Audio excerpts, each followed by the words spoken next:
Olá, amigos e amigas do nosso canal História e Memória da Educação, de volta nesta semana, agradecendo sempre o seu prestígio, a sua divulgação, lembrando que você está convidado a conhecer os nossos vídeos, acessar os nossos vídeos, os nossos convidados.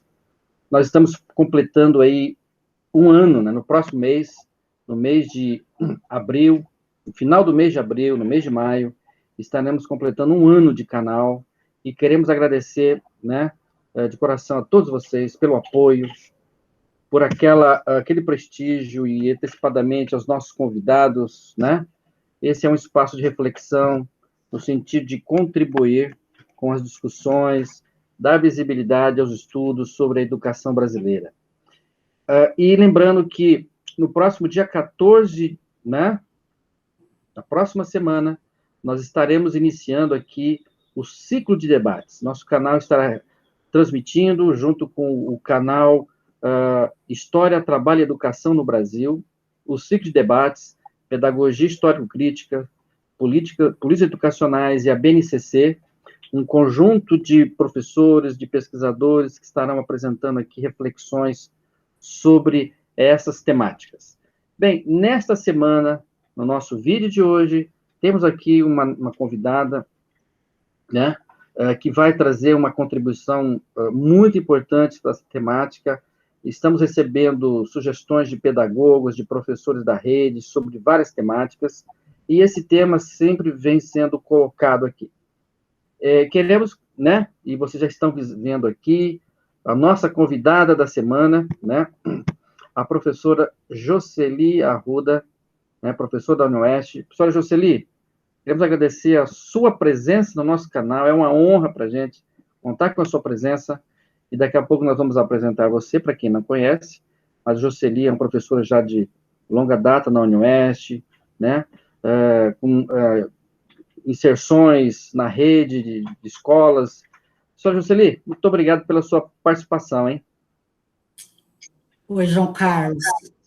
Na verdade, eu que te agradeço, né, por ter a oportunidade de estar aqui hoje no seu canal, né, um veículo de comunicação bastante importante para os dias atuais, né, e falar dessa temática que você vai colocar, acho bastante importante hoje, principalmente pelas condições que os pedagogos, os professores estão vivendo, de exacerbação do trabalho nas escolas, né. Então, eu vejo de suma importância a gente conversar sobre isso, tá? Pode fazer a apresentação. Ok, imagina.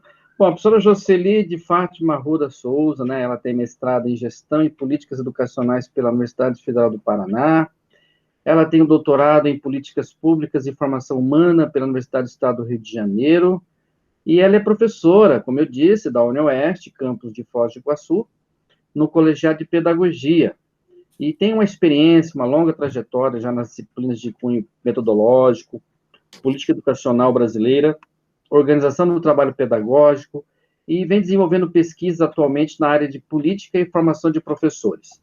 E o nosso tema, Pedagogia Histórico-Crítica, em contraposição à teoria reflexiva na formação do pedagogo.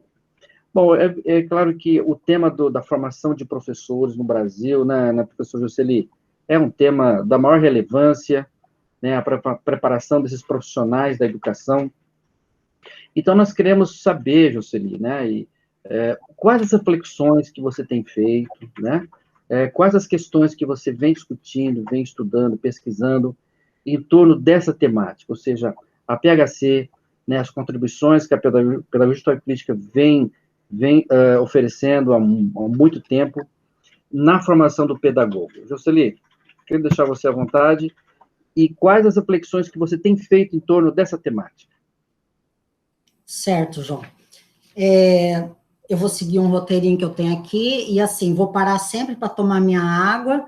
Vocês sabem que Foz do Iguaçu é super quente, estou com o meu ar ligado aqui, daí resseca muito, né, o ambiente, claro. E, né, preciso estar sempre tomando uma aguinha. Fica à vontade. Bom, esse tema, formação de professores, é um tema sempre muito urgente, né? É um tema que está sempre eivado de conflitos, né?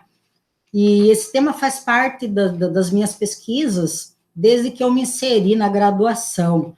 Mas, ultimamente, eu venho me debruçando mais em cima, né, de referenciais teóricos mesmo, né?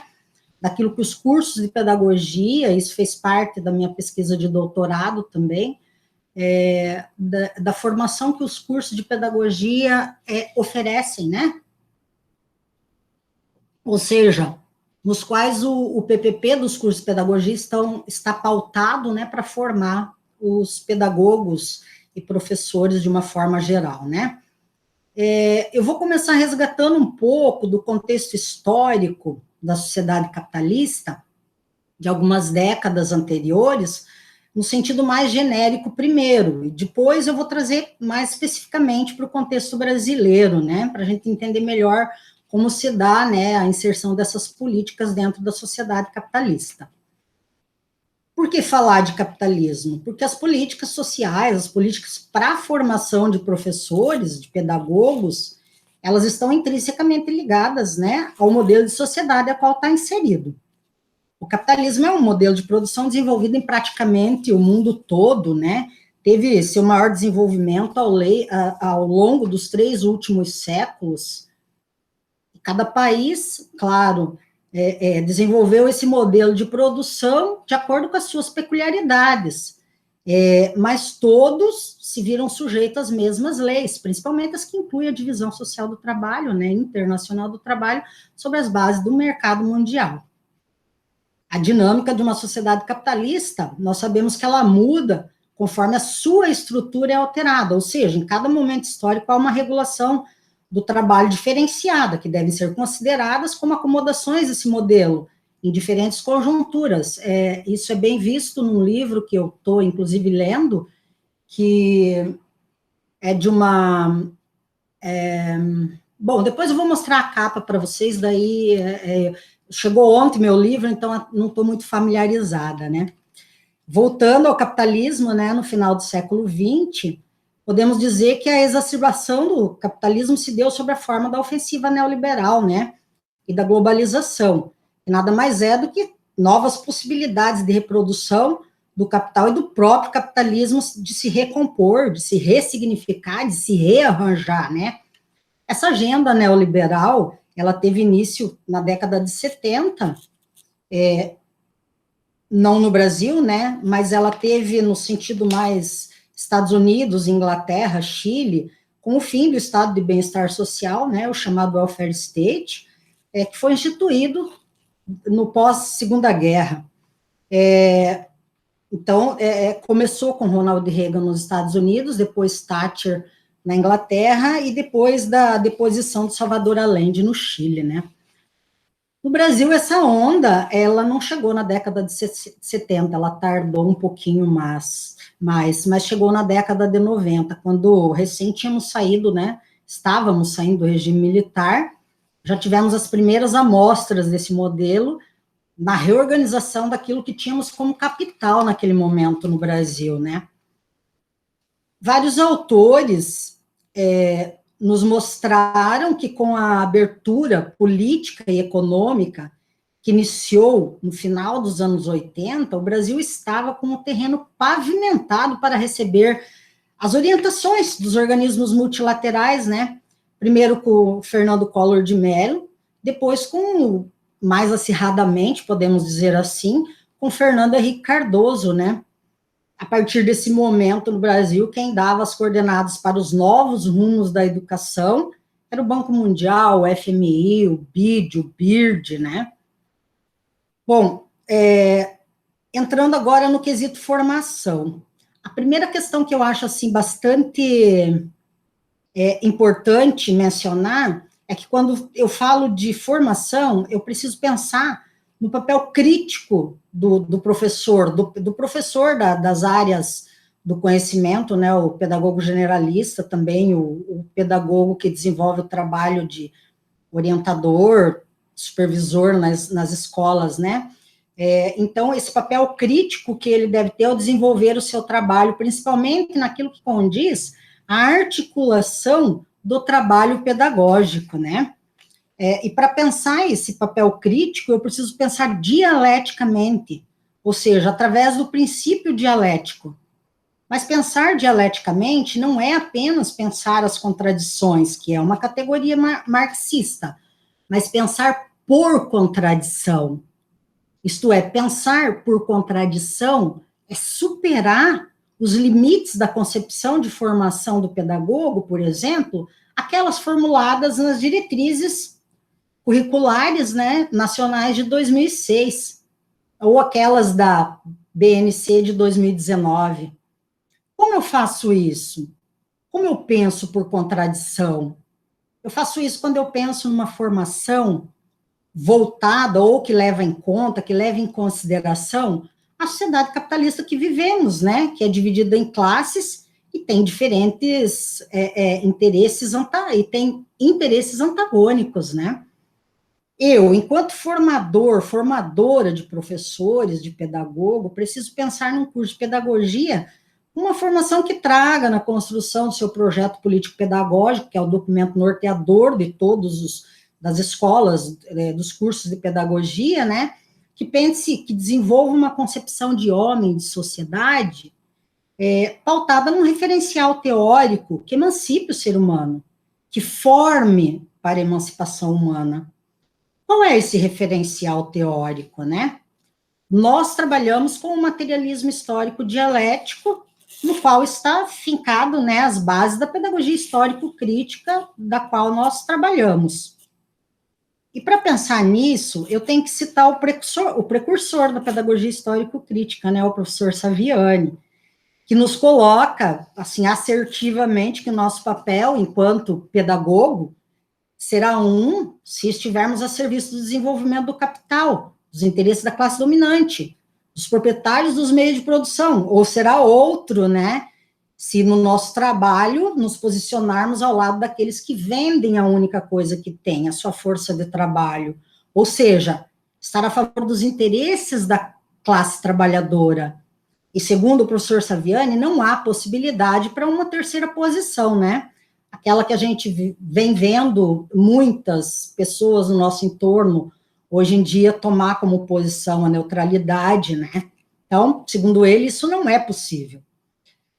Bom, antes de entrarmos direto no materialismo histórico dialético, na pedagogia histórico-crítica, né, eu vou voltar à década de 90 no Brasil para falar de um outro referencial teórico, né?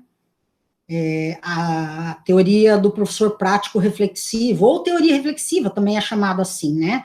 Naquele momento, na década de 90 no Brasil, ela se fez presente nas políticas, nos eventos, nos debates que se travava sobre educação, sobre formação de professores e de pedagogos, né? Eu ressalto que na década de 90 nós vivíamos sob a influência de um movimento pela profissionalização do ensino, né? O discurso dessa teoria, ele é retomado primeiro na década de 80 por vários teóricos nos Estados Unidos e na Europa. No Brasil, ele vem na década de 90.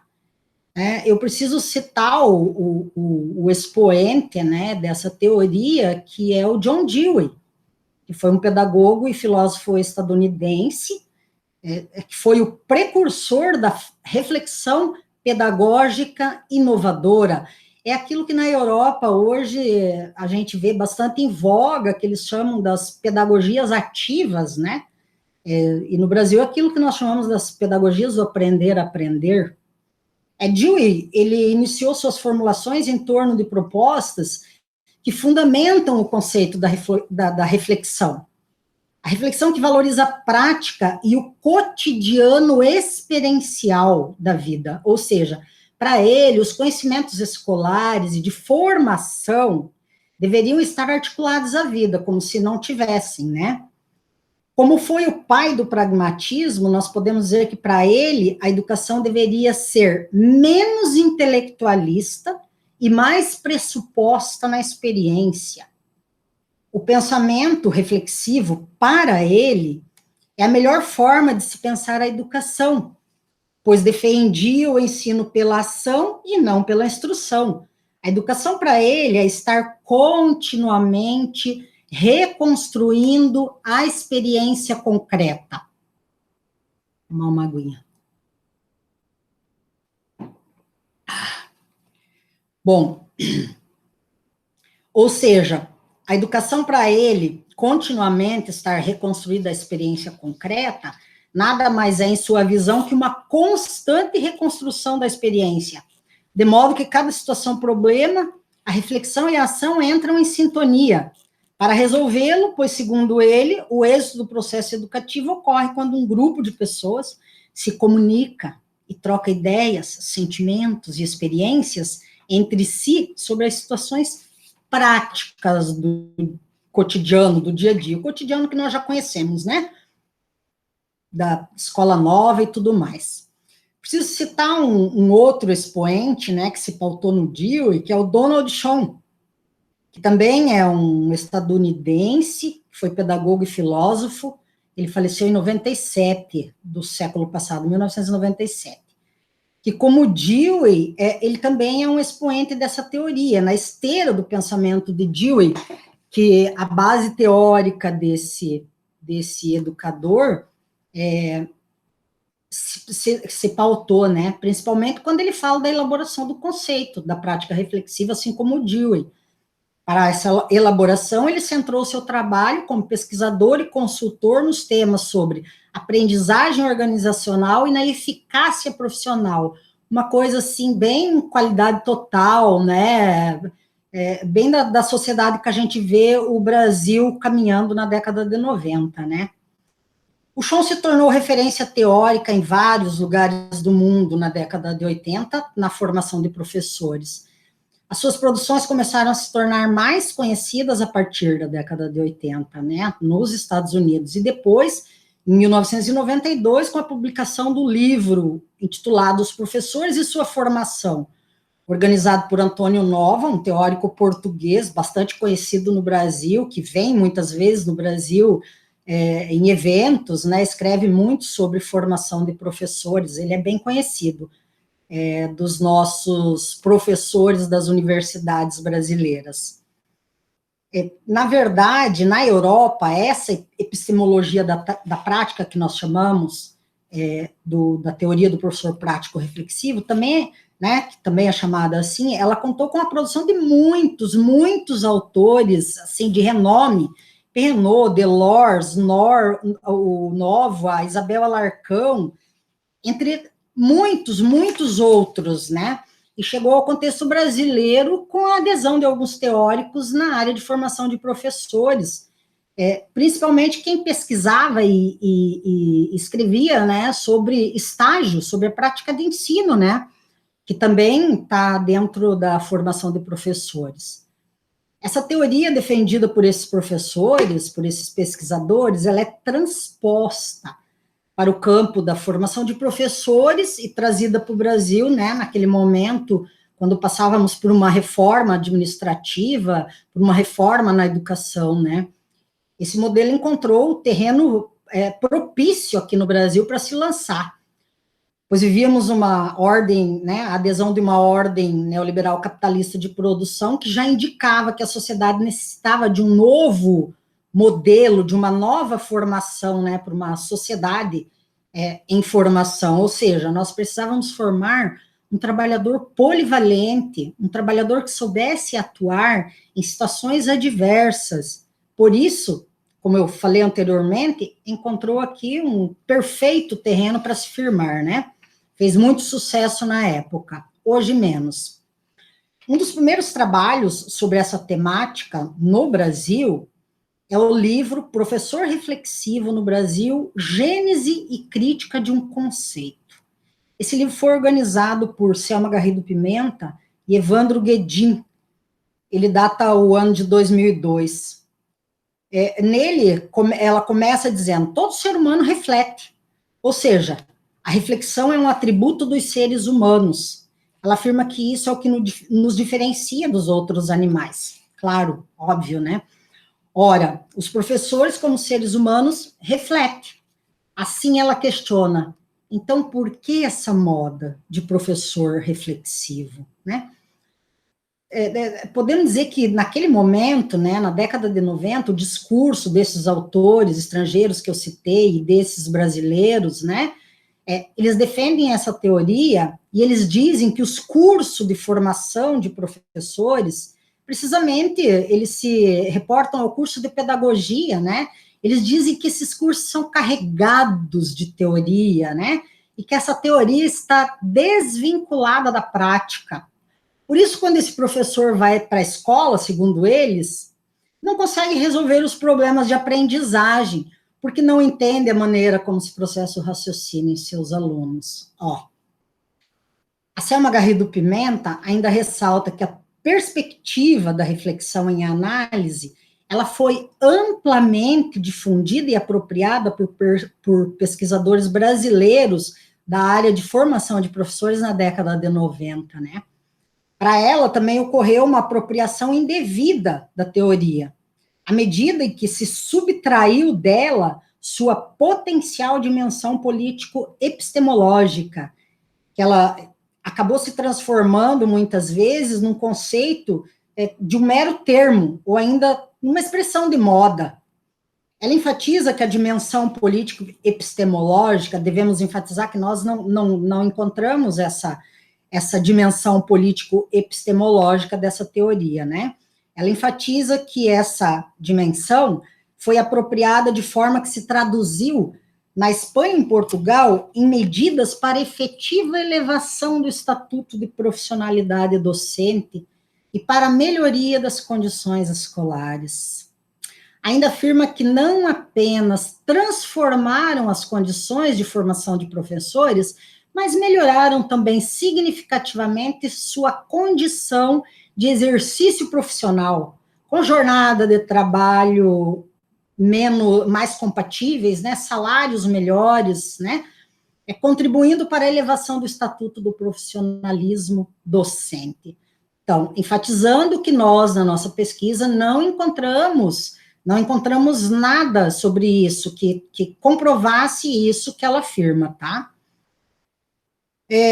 Os autores abordados até aqui, quando trata da formação de professores, pela prática reflexiva, tem um discurso sedutor, né? Quando eu lia bastante, né, sobre isso, eu chegava, assim, a resvalar, sabe, né? Então, eu dizia, nossa, mas será isso é legal, isso é muito legal, nossa, isso é muito bom, né?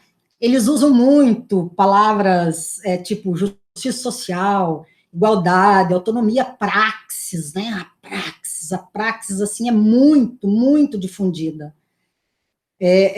Mas em minhas pesquisas eu percebi que eles não valorizam a teoria clássica, sabe? Aquela que o Saviani enfatiza nas áreas do conhecimento que os professores trabalham, né? Os clássicos que nós trabalhamos com os futuros pedagogos na universidade, ao contrário, né? Ao contrário, conhecimento clássico para eles deve ser deixado de lado, né? Bom, uma coisa legal também que eu tenho que não posso deixar de dizer é que nesse emaranhado de defensores, que dá a impressão que tem mais defensores do que o contrário, né, da teoria do professor prático reflexivo, há autores brasileiros que rechaçam esse tipo de formação. Um deles, que foi uma crítica ferrenha a essa formação pragmatista, é Newton Duarte. O Newton Duarte, ele escreveu um artigo, né, um artigo maravilhoso sobre isso, que depois, nas bibliografias das quais você me fala, João, eu vou enviar daí para você esse artigo, tá? Ele dialoga nesse artigo com o Schoen, né, e o título desse artigo é Conhecimento Tácito e Conhecimento Escolar na Formação do Professor. Por que Donald Schoen não entendeu Luria? É um artigo de 2003, mas, assim, é uma temática bastante atual para nós pensarmos hoje, principalmente depois de 2016 para cá, né? Ele afirma que a teoria reflexiva deprecia o saber teórico, secundarizando-o. Ele também diz que Tardif, que é um outro defensor, né, da teoria reflexiva, propõe uma mudança estrutural, não só nos cursos de formação, como também na carreira universitária, de maneira que se releguem a um segundo plano os conhecimentos acadêmicos, científicos e teóricos, né? Ele nos reforça isso quando diz que Tardif enfatiza o ensino fora da universidade. Isso nos faz lembrar algumas coisas lá da década de 90, né? Algumas políticas. Assim, ele separa os saberes profissionais dos professores dos conhecimentos universitários, com um argumento falacioso de que a universidade não forma o professor com qualidade, né? Aquilo que a gente vem ouvindo desde a década de 90, a gente vem, principalmente aquilo que está nas políticas, né, para a formação de professores. Então, para o Newton Duarte, a teoria reflexiva, ela repousa como um dos princípios gerais da teoria construtivista da aprendizagem, né, que conhecemos bem lá da década de 30 do século passado, né, da Escola Nova, o chamado escolanovismo, né, o qual diz que o professor é um mero facilitador, né, que desmerece totalmente nossa formação, ou a formação que a gente oferece nos bancos universitários, né. Então, os fundamentos epistemológicos, se é que dá para eu dizer que essa teoria tem fundamentos epistemológicos, né, eles contribuem, ao nosso ver, pela legitimação das relações sociais capitalistas, como contribuem também para a apropriação pragmática e utilitarista do conhecimento, porque enfatiza a prática em detrimento da teoria, né, minimiza curricularmente tudo aquilo que nós lutamos contra até hoje, né. Então, diante disso, nós podemos dizer que a BNCC de 2017, a BNC de 2019, né, que nós estamos vivendo sob a égide dessas políticas ainda para a formação de professores, né, nós podemos dizer que a formação reflexiva de base pragmatista, ela foi retomada junto com os 4 pilares da educação do Jacques Delors, dentro desses documentos, para a formação de professores. Inclusive, eu estou desenvolvendo um artigo, né, sobre isso, sobre essa formação dentro da BNC de 2019, né. Bom, entrando agora com uma questão. Qual teoria se contrapõe a essa para professores e pedagogos em formação? Claro, né, materialismo histórico dialético, né, a pedagogia histórico-crítica, que é aquela que está pautado o projeto político-pedagógico, adoro dizer isso, do curso que eu trabalho, né, de pedagogia da UniOeste de Foz do Iguaçu. Eu gosto muito de enfatizar isso, porque está ficando cada vez mais raro, né, a gente encontrar cursos de pedagogia no Brasil que estejam pautados, né, por teorias que não busquem só a manutenção daquilo que nós temos hoje, né. A pedagogia histórico-crítica, ela se contrapõe a essas teorias que enfatizam a prática em detrimento da teoria, né? Ela foi construída no intuito de superar as teorias crítico-reprodutivistas que até então estavam em voga. Ela entende a educação tendo como base o desenvolvimento histórico e objetivo do ser humano, né? O professor Saviani, ele traz o marxismo como matriz teórica para desenvolver a pedagogia histórico-crítica. Ele também se pautou em vários autores marxistas, né, da psicologia soviética, que faziam parte da escola de Vygotsky, né, a teoria histórico-cultural, Strak, Makarenko e tantos outros, né. As teorias anteriores à pedagogia histórico-crítica são, para o professor Saviani e para nós, apenas educacionais, enquanto a pedagogia histórico-crítica é uma teoria também pedagógica, né? Isto é, as teorias referidas, elas se propõem a explicar o fenômeno educativo sem a pretensão de orientar a prática pedagógica. É isso que o professor Saviani nos coloca, né? Elas só são apenas educativas. O objetivo principal da pedagogia histórico-crítica é a busca da superação da sociedade capitalista. Para isso, as contradições precisam ser desveladas, e para isso, a questão da formação do professor, do pedagogo, não pode ser analisada dissociada de fatores como as condições precárias de trabalho e tudo mais que a gente vê os professores passarem hoje em dia no Brasil, né? Bom, já entrando nas minhas considerações finais, que acho que estou passando já do meu horário, mas vamos tentar aqui, né? Só citando o Saviani, eu gosto muito quando ele fala, né? Tenho sido crítico dos chamados modismos na educação, porque aparecem como algo muito avançado, maravilhoso, né? Mas, na verdade, apenas elidem questões que, até certo ponto, são óbvias, né? Que é o caso da teoria reflexiva que nós falamos aqui, né? Trabalhei alguns aportes, né? A mesma não prevê a transformação da base material, apenas a sua manutenção, né?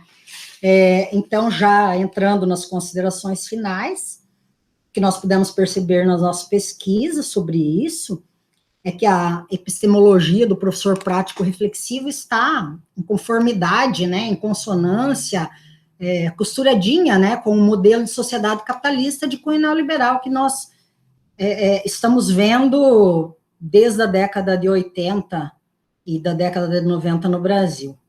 Os autores que defendem essa teoria, eles passam a ideia de que o mundo a ser construído coletivamente passa por preceitos ideológicos do materialismo histórico dialético. Eles usam, sim, quando nós sabemos que é mais uma teoria que trabalha com paliativos, né? Com programas e reformas que visam a mudança dentro do status quo vigente, né? Não procura desenvolver a construção de ações para a transformação da base material.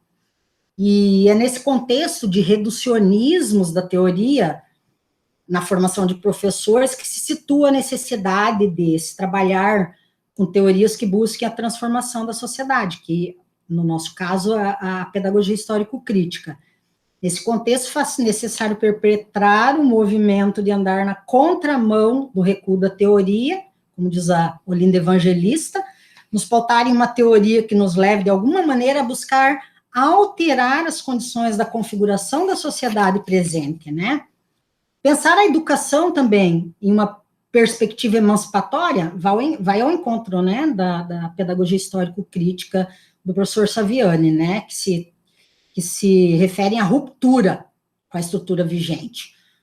O professor que analisa o seu trabalho pautado em uma teoria que busca a transformação da sociedade é um professor comprometido em romper com os padrões econômicos, sociais, políticos e culturais do sistema vigente, né, na busca de construir uma outra sociedade, não mais igualitária, eu sempre coloco isso, não mais igualitária, mas uma sociedade na qual os bens produzidos pela humanidade sejam distribuídos de forma igualitária, né? E a pedagogia histórico-crítica é a expressão mais perfeita daquilo que os professores brasileiros esperavam para se pautar, né, e fazer essa transformação. Enquanto a teoria reflexiva, né, vem para acomodar, né, eu diria que a pedagogia histórico-crítica vem para desacomodar, para incomodar, né. Estamos presenciando, após o golpe de 2016, projetos e leis sendo desengavetados, ou outros novos construídos, criados, né, pela elite dirigente do país, que nos leva a uma anomia muito grande, né, preocupante, eu diria até, em relação às políticas educacionais no Brasil, né. A situação pandêmica também que estamos vivendo hoje nos parece sem controle, né. Isso tudo nos torna dolorosamente, eu diria, né, essa palavra, dolorosamente sensíveis aos limites das nossas melhores explorações cognitivas, né? Eu diria que é um tempo em que a extrema fragmentação e pulverização da vida tende a nos fazer cair na tentação de abandonar os nossos esforços de compreensão teórica em favor das explicações que devem mais à contingência das situações analisadas ao senso comum e à ideologia do que a uma construção conceitual, paciente, coletiva, historicamente construída. Né? Termino dizendo a frase, né? Eu termino também o meu artigo assim: professor Saviani disse, né? Oxalá se os cursos de pedagogia fossem muito teóricos, né? Queríamos muito. Isso mesmo, professora. Professor Juscelino, de fato, você trouxe assim, provocações e reflexões, né, para pensar exatamente o desafio hoje que se coloca, né, na formação do pedagogo. A teoria fundamental para a formação desse pedagogo, né, e a pesquisa como base também dessa formação, né professora? Exato. A PHC, ela vem nos ensinar, o Saviani, né, desde final dos anos 80, né, de que o conhecimento, né, a formação teórica, ela é a base, né, dessa afirmação do professor, né? Eu diria que é a ferramenta central do trabalho do professor, né? Essa formação teórica e, é claro, a concepção de sociedade na qual ele, né, vislumbra no seu trabalho, né? E, nesse sentido, eu achei que você trouxe essas reflexões, essas provocações. Eu diria que, sim, é preciso acreditar nisso também, né professora? É preciso acreditar que uma sociedade diferente há necessidade né, de romper com essa lógica aí pragmática, com essa lógica utilitarista, que vem, né, permeando, né, a sociedade, enfim, o campo educacional. Eu acho que fica esse desafio, né, professora? Não é isso? Com certeza, João, com certeza, principalmente quando a gente pensa que a base das nossas políticas, né, que tem como orientação, que tem as orientações do Banco Mundial, dos organismos multilaterais em si, falando em pesquisa, é de que o Brasil não tem que fazer pesquisa. O Brasil tem que ter ensino. Pesquisa para países ricos, principalmente para exportar pesquisas para os países pobres, né? Exatamente. Professora Jocely de Fátima Arruda Souza, queremos agradecer a sua participação. Olha, você viu como é que foi? Tudo tranquilo, professora? Parabenizar a sua exposição, agradecer a sua presença, a sua disponibilidade, né? Enfim, você está aqui com a gente, trazendo as suas contribuições, as suas reflexões para os professores, né, que estão se formando, já formados, trazendo, então, esse aspecto, né, da necessidade de estar pensando a teoria prática, pedagógica, né, e os desafios que se colocam adiante do professor que está na escola, enfim, que exerce a sua profissão e que tem diante de si todo um trabalho a ser construído e esse horizonte, né, que está à nossa frente, né, professora? E que é preciso acreditar num amanhã melhor, não é isso? Queremos agradecer a sua participação e a sua presença no nosso canal. Tá bom, professora? Muito obrigado, hein? Agradeço, João, imensamente. Gratidão, viu? Tá bom, professora? Um grande abraço, professora Jocely, pela sua participação. E você, né? O que você pensa em relação à temática que nós abordamos aqui? Deixe aqui o seu comentário, deixe aqui a sua contribuição, sugira temas, né? Convidados, estamos aqui abertos a sugestões. E você é o nosso convidado para estar conosco. Toda quarta e quinta-feira temos um vídeo novo, temos novo convidado no nosso canal. Compartilhe, você que não se inscreveu, inscreva-se, dê um like, né? Acione aí o sininho para você receber as notificações deste canal. Sempre uma novidade para você toda semana.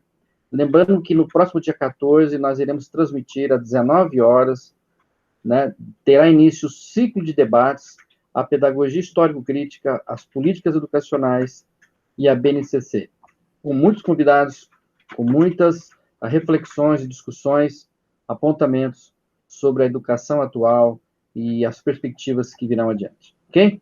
Um grande abraço a você, mais uma vez agradecemos o seu prestígio, a sua participação em nosso canal. Até a próxima.